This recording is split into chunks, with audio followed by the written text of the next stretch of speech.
जय माता दी, जय माँ काली, जय मेरी माँ पटियाले वाली बेटा। और आज एक ये हाँ ना, मैंने पिछले वीडियो में आपको कहा था कि मैंने आपको कुछ खास बात बतानी है। तो यही है कि आजकल बच्चे जो है ना, सिद्धि सिद्धि पाने के लिए बहुत पागल उतावले बहुत है। हर बच्चों को, छोटे छोटे बच्चों में आप देखो, ये बात है कि छोटे छोटे बच्चे भी, आप रील्स देखी होगी आपने कि छोटे छोटे बच्चे भी खेल रहे हैं, फोन ले रहे हैं। तो ये सब कुछ मैं तो नहीं मानती इसको। और सबसे बड़ी बात है, सब लोग ये कहते हैं भी माँ काली की कैसे सवारी आए, है ना। एक बच्चे ने मुझसे सवाल किया था कि माँ इस टॉपिक पे आप वीडियो बनाओ, इस क्वेश्चन पे कि माँ काली की सवारी कैसे आए। पहली बात तो मैं ये स्पष्ट कह देती हूँ बेटा, माँ काली की सवारी किसी पे नहीं आती। बोलो सच्चे दरबार की जय। किसी पे माँ काली की सवारी नहीं आती। जो माता की योगनियां होती हैं वो आती हैं। और योगनियों में भी 308 योगनियां हैं, जिससे आपको पता नहीं होता ये कौन सी योगनी है। 308 योगनियां होती हैं, समझ गए। तो आप तो हर वक्त उन्हीं को ही कह देते हो माँ काली है, माँ काली है, क्योंकि वो माँ काली का रूप लेके माँ की योगनियां होती हैं, माँ के अंग संग रहती हैं, माँ के साथ रहती हैं। तो इसलिए माता रानी उन्हीं को भेजती है अपने भक्तों के पास कि जाओ। पहली ये बात होगी है। दूसरी बात ये है कि आजकल बच्चे जो बलि के ऊपर चल रहे हैं, ठीक है, कि बलि की प्रथा चल रही है जी, हमारे तो पुरखे बलि दे रहे हैं। हाँ, मैंने अपने बचपन में बहुत देखा है ऐसे सिस्टम बलि, लेकिन आजकल बहुत कम हो गई है बलि प्रथा। अब ये देखो, इतनी कम हो गई है ना। जब मैं बचपन में थी ना, मैं देखती थी कि जिस जीव को आप पाल रहे हो, बचपन से पोस रहे हो, दाना खिला रहे हो, पानी पिला रहे हो, उसी जीव को आप काट देते हो अपने सिर्फ इष्ट का नाम लेके, अपने पूर्वजों का नाम लेके कि वो खाएंगे, वो उनके लिए है। ये गलत है। लेकिन आप उन वो तो खाते ही नहीं है भैया, आप खुद ही चट कर जाते हो। नाम अपने पूर्वजों का हो जाता है, अपने देवी पितरों का हो जाता है। तो वो हमारे पितर जो है ना, अगर आप मिठो में बनाओगे ना उनको, तो वो मिठे में कुछ। और आजकल तो पितर मानने ही छोड़ दिए, सही है ना। आजकल पितर माने, ये कोई नहीं बच्चा कह सकता कि किसी से बच्चे से पूछ लो, नए बच्चे से, आजकल नई पीढ़ी के बच्चों को, कि तुम्हारे भैया पितर कौन से हैं, तुम्हारे जठेरे कौन से हैं, का नाम ही नहीं पता। हमारे जठेरे, पहले के जठेरे में देखो मस्या करी जाती थी, मस्या पे रोटी निकाली जाती थी, खाना निकाला जाता था, पानी निकाला जाता। आजकल पता ही नहीं लगता बच्चों को, और वो घर अच्छे रहते थे, खुशहाल रहते थे, कभी कोई दुर्घटना नहीं होती थी। क्योंकि जो हमारे जो पितर होते हैं ना, जो हमारे पितर होते हैं ना बेटा, वो ही रुष्ट हो जाते हैं। तो वो जो बाहर वाली चीजें आती है ना, अटैक करती है हमारे पे, तो पितर पुत्र वो कहते जब मुझे कुछ खाने को नहीं दे रहा भैया, जो मर्जी कर, भूत बढ़ प्रेत बढ़, मुझे क्या लेना देना। तो यही बात मैं करती हूँ बेटा कि और हाँ, मैं तो ये इस टॉपिक पे थी कि बलि बलि के मैं बिल्कुल खिलाफ हूँ। बलि चलती है, ठीक है, मैं मानती हूँ, पहले चलती थी माँ की, लेकिन माँ ने कभी बलि नहीं मानी। ये आप खुद मानते हो, आप अपनी तरफ से कहते हो कि माँ मैं तेरे को ये दूंगा, मैं ये दूंगा, मैं तेरे को बकरा दूंगा, मैं तेरे को मुर्गा दूंगा, मैं तेरे को दारू की बोतल दूंगा। अरे बलि बलि देखो, बलि बलि की प्रथा इसलिए चली है। बलि जो है ना, आप जो है सब्जियों की भी बलि दे सकते हो, आप नींबू की बलि दे सकते हो, आप कद्दू की बलि दे सकते हो, आप घिया की बलि दे सकते हो, बैंगन की बलि दे सकते हो। ये मैं कह रही हूँ, ये मेरा एक्सपीरियंस है, या मुझे नहीं पता और किसी का होगा। लेकिन आप बलि के बदले माँ को बहुत कुछ दे सकते हो, पान पेड़ा दे सकते हो। और मेन ये बात है बेटा, जैसे ध्यानु भगत थे, ध्यानु भगत ने अपनी बलि चढ़ाई थी, अपनी गर्दन काट के, ना कि पशुओं की बलि चढ़ाई थी। ये ध्यान रखना आप। जो ध्यानु भगत था, उसने अपने प्रिय घोड़े की बलि चढ़ाई थी। वो भी उसने नहीं चढ़ाई थी, अकबर ने चढ़ाई थी। अकबर ने उनके घोड़े का सिर काट दिया था। अभी देखते हैं माता रानी खुद भी तेरी घोड़े का सिर जोड़ती है कि नहीं जोड़ती।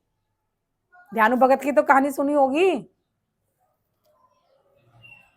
हाँ, नरबली, तो मैं यही बात कर रही हूँ कि ध्यानु भगत ने फिर माँ ज्वाला जी के पास गए थे, तो उन्होंने अपने सिर काट के उनको चढ़ा दिया था, अपना सिर काट के चढ़ा दिया था। तो ध्यानु भगत ने, माँ उसी टाइम प्रकट हो गई थी, क्योंकि वो परम भक्त था, बचपन से माँ की साधना करता था। तो माता रानी तभी प्रकट हुई थी। माँ ने ध्यानु भगत का सिर जोड़ा था, तो माँ से एक वचन ले लिया ध्यानु भगत ने कि माँ, कि मैं आपका भक्त हूं, इस जन्म में, बस इस कलयुग में, आगे आगे और कलयुग आएगा, घोर कलयुग, किसी ने माँ तेनू बलि नहीं चढ़ाना, किसी ने तेनू गर्दन नहीं कट के चढ़ानी, अपनी तो कोई नहीं चढ़ाएगा भाई, पशुओं को जरूर दे देंगे क्योंकि वो बेजुबान होते हैं। तो माँ से वचन ले लिया था ध्यानु भगत ने कि माँ, जो नरेला होता है ना, नारियल, उसको आप बलि के रूप में स्वीकार करो। नारियल में क्योंकि भैया दो आंखें होती हैं, एक मुंह होता है, ठीक है, बाल होते हैं, जो अंदर वो उनका मांस होता है, जो गुद्दा जो होता है नारियल का, और जो उसका पानी होता है उसको रक्त माना गया, मतलब खून माना गया है, तो खून की बलि, तो वो बलि के रूप में चलता है नारियल। तो माँ ने स्वीकार कर लिया था भाई, मैं आज से मैं यही मानूंगी। तो माँ तो बलि लेती नहीं है भैया, किस युग में जी रहे हो आप? यही तो कलयुग की बात है। कलयुग में ही तो ध्यानु भगत ने अपने गर्दन काट के चढ़ाई थी। और तारा माता भी कलयुग की है। जागरण में जाते हो, तारा माता की कहानी सुनते हैं ना हम लोग, जब 4 बजे सुबह माँ तारा की कहानी होती है, उसमें भी माता जो तारा थी वो माई की परम भक्त थी। तो उसके पति कहते थे भाई इसका पंथ क्या है, तूने मुझे बताया ही नहीं, माता कैसे खुश होती है? तो उसने कहा भी जो तेरा, अच्छा, तेरा सबसे प्यारा बच्चा, जो तेरा सबसे प्रेमी बच्चा है, प्यारा बच्चा है, उसको गर्दन काट, उसको काट के उसके टुकड़े कर, उसको पका, पतीले में आग लगा, उसको बना, माँ के लिए भोग प्रसाद तैयार कर, तब जाके माता रानी खुश होगी। आपने ये बात सोची है, लेकिन देखो फिर माता रानी ने अपने बच्चे की बलि चढ़ाई है, किसी और के बच्चे की बलि नहीं चढ़ाई तारा माता ने। समझ गए ना? तो अगर आप माँ काली को पाना चाहते हो, मैं तो यही कहूंगी, वैसे इसके ये बलि मत देने लग जाना भैया। ये मैं एक सीख बता रही हूँ आपको कि माँ ने कभी नहीं मांगा बलि बकरा, कभी नहीं मांगा। तो जो भी भक्त आए हैं उन्होंने खुद ही अपनी श्रद्धा से चढ़ाया जो चढ़ाया, ठीक है। तो तारा माता ने भी अपनी श्रद्धा से भी अपने पति को माता का पंथ दिखाने के लिए, माँ की सच्चाई दिखाने के लिए भी, माँ है, विश्वास करो माता रानी है, तो उसको जिंदा भी कर दिया था। बोल सच्चे दरबार की जय।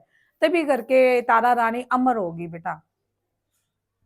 तो आपने तो सुनी होगी, ये नवी कहानी तो है नहीं, ये तो बहुत पुरानी है, सदियों से चढ़ी है, कलयुग की कहानी है ये भी, ठीक है। सतयुग से माता रानी पूजा करती थी माँ तारा, कभी किस रूप में, कितने जन्म हुए, जन्मों जन्मान तक उन्होंने माँ की सेवा की, भक्ति की, तब जाके उनको माँ की सेवा मिली।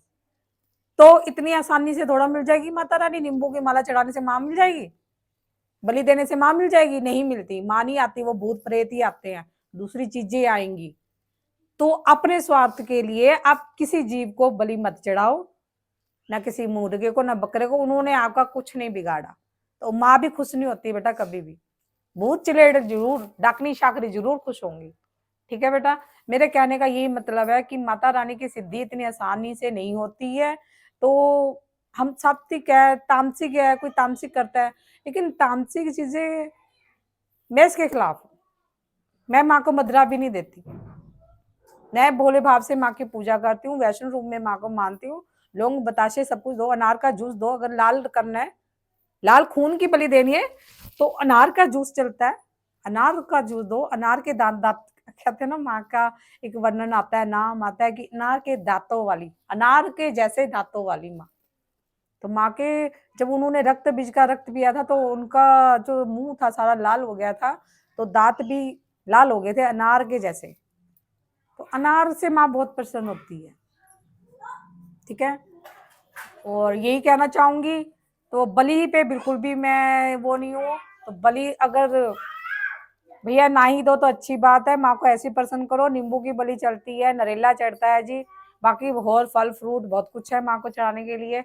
और सबसे बड़ी बात है कि भाव, माता रानी भावों से चलेगी। 2 आंसू भी बहा दोगे ना माँ के लिए सच्चे मन से, तो वो हाजिर हो जाएगी। तो बोलो सच्चे दरबार की जय।